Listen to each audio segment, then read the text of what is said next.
My friend and I always used to walk through a wonderful, spacious park when we were younger.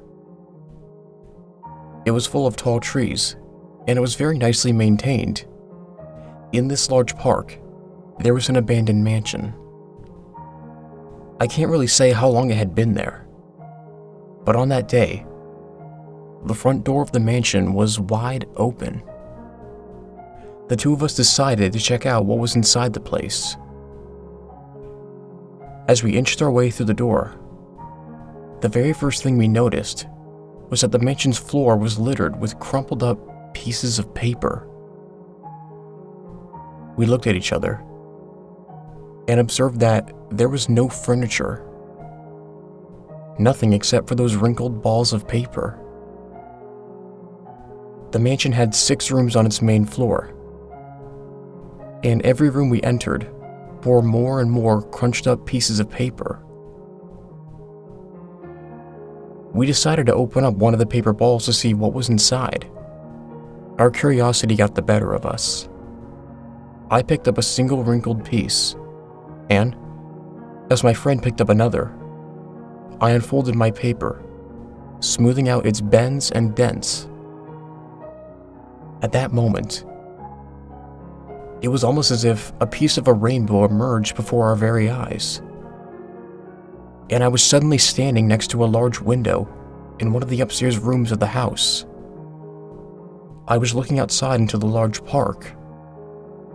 When I looked down at the piece of paper I held, it read, "Look outside the large window that oversees the park in the upstairs parlor." I dropped the piece of paper, and it fluttered gracefully to the ground. Meanwhile, I stare at my open hands in a bout of horror. Dazed and utterly perplexed, I found my way downstairs and met up with my friend.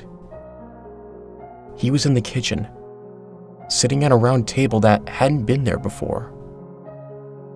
Where did that come from? I wondered.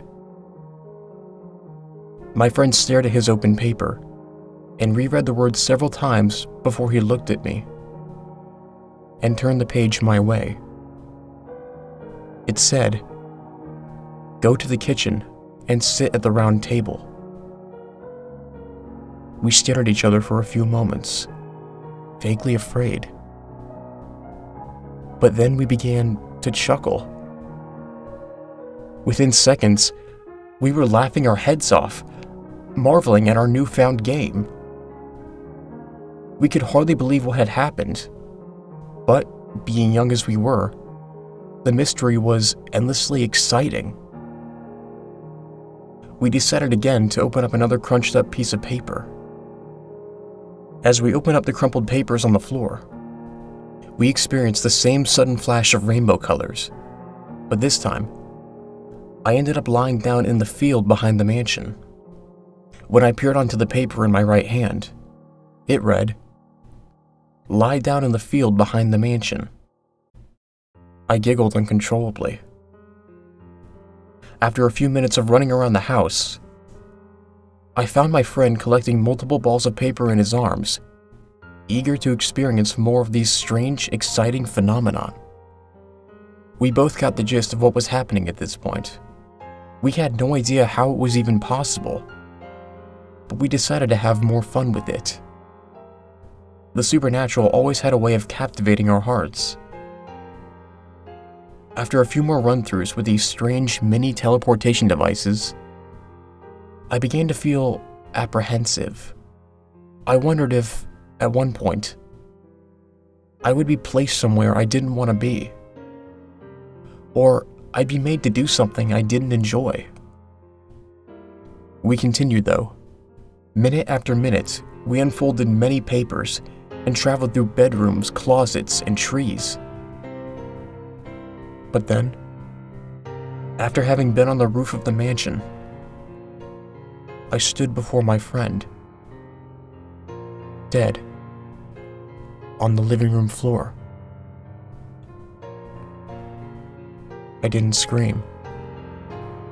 I couldn't. Murder him, I read on my crumpled page, as I felt a surge of vomit and bile rising into my throat.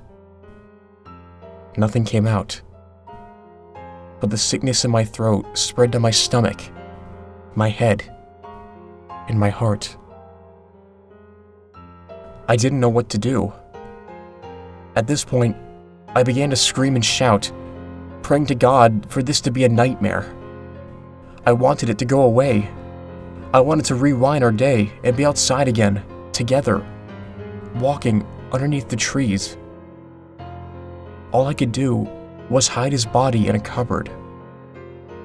I willed myself to be calm, and I hesitantly unfolded another paper in the hopes that the problem would correct itself.